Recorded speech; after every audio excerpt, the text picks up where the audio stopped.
I'm Shira Friedman, reporting for Askimo TV. Today I'll be talking with Aleksandrowicz, who is a professional writer and editor and CEO of Empower Your Text. Today we'll be discussing the different needs in business writing and how they differ.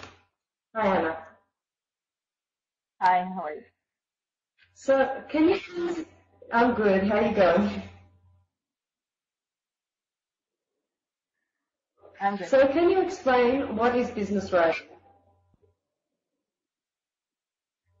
Well, it's a pretty encompassing word. I would say business writing reaches from the end of advertising, which is a very specialized field, marketing, content, whether it's web content or other types of content.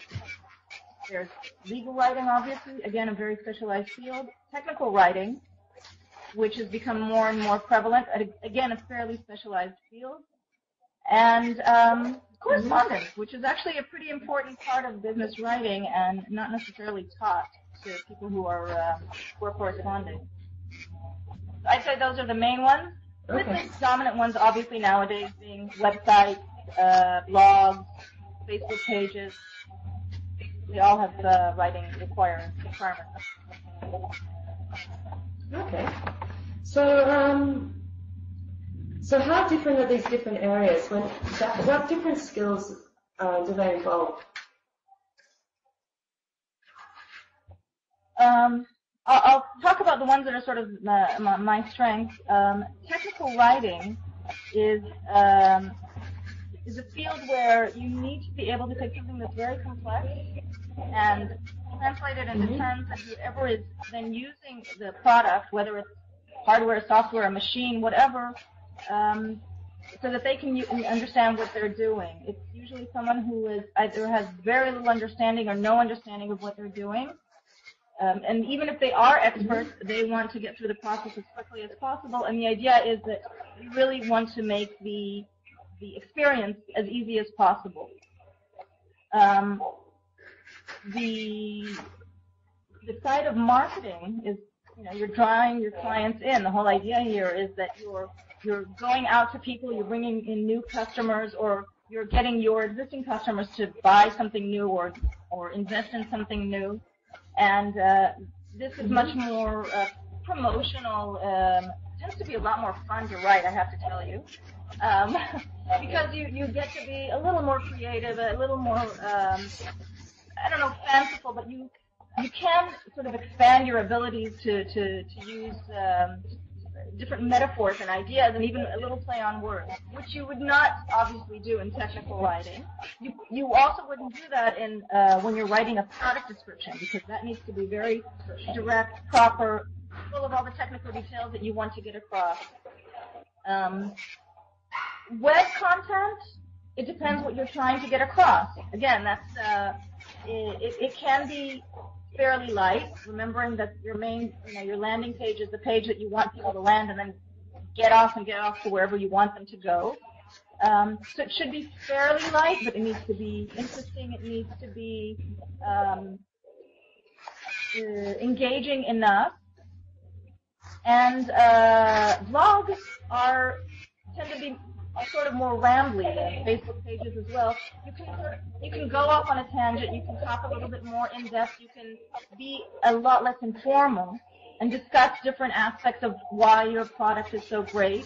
It also, unlike a website or a technical document or a product description, you have interaction on a blog or on a Facebook page. You get to interact with the other person, which creates a different kind of momentum. Marketing tends to be also more one-directional. Again, you're going out to your customer, you're trying to bring them in. So I think it really depends on what's on the other end. Who are you approaching, or not just who are you approaching, but at what level are you approaching them? Okay. So, can I ask if a small business on a budget needed to hire a writer, and they had to choose between a technical writer and a marketing writer and a content writer, what what, in your opinion, would be the most indispensable kind of writing to a business?